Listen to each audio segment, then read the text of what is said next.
কোথায়?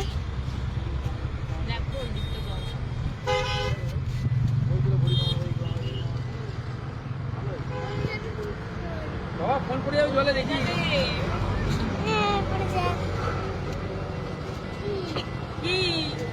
আসো, যাও যাও যাও যাও যাও যাও।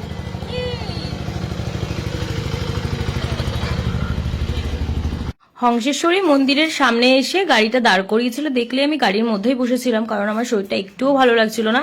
আর এখানে আমি যতই পোজ দিই না কেন, আমার কিন্তু শরীরের ভেতরটা কিরকম ভমিট ভমিট হচ্ছিল। আমি সেদিন সারাদিন ভমিট করেছি, কারণ আমার সেদিনকে জানি না কি হয়েছিল, নিজের হাতে সুন্দরভাবে বিরিয়ানি করলাম, ভাবলাম ঘরে বসে খাবো। হঠাৎ করে শানু আমাকে ফোন করলো যে চল বেরোবো।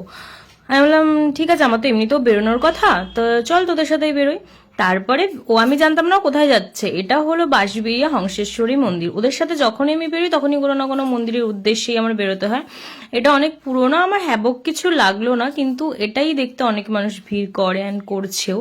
এখানে দেখো ছোট্ট ছোট্ট করে কি সব লেখা, মানে আমার অত মানে সময়ও হয়নি যেটা দাঁড়িয়ে দাঁড়িয়ে পড়ি, আর তার জন্য ভিডিও করে নিয়ে এসেছি। আর তোমরা অনেকেই হয়তো শুনেছো বা দেখেছো বা গিয়েছো, অনেকটাই দূর। আর আমি তো জানছিলাম, আমি গুগলে সার্চ করে, আমি শানুকেও জিজ্ঞাসা করতে ভুলে গেছি যে এটা কোথায়। তো এই যে এই মন্দিরটা দেখতে পাচ্ছ এই পাশে, এটা শানু কি সুন্দর গল্পটা বললো। যেই দেবীর মন্দির এটা, হংসেশ্বরী দেবী, এই এখান থেকে নাকি বেরিয়ে গিয়ে একদম গঙ্গায় মানে গঙ্গায় নেমে গিয়েছিল, খুব সুন্দরভাবে বললো। আর ওই জায়গাটা ঢোকা অ্যালাউড নয়।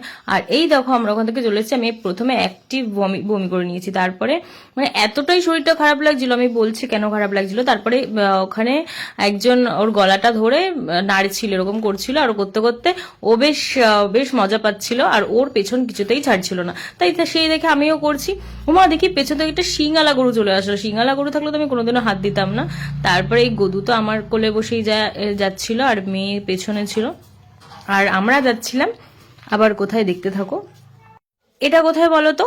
এটা হলো কাঁচরাপাড়া। তো ওখানে যেহেতু তাড়াতাড়ি সবকিছু দেখা হয়ে গেছিল, তারপর ভাবলাম কোথায় যাই কোথায় যাই, তো ওরা বললো ফুচকা পাড়ায় যাই চল।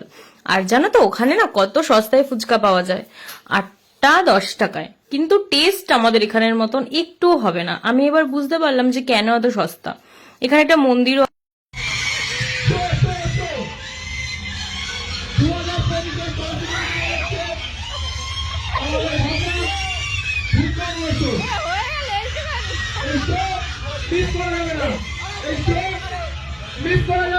আমি ভিডিও করব না আর হাসবো। ওই মন্দির থেকে বেরিয়েই আমরা দেখলাম একটা প্যান্ডেল, বেশ ভেতর নাকি ভূত আছে।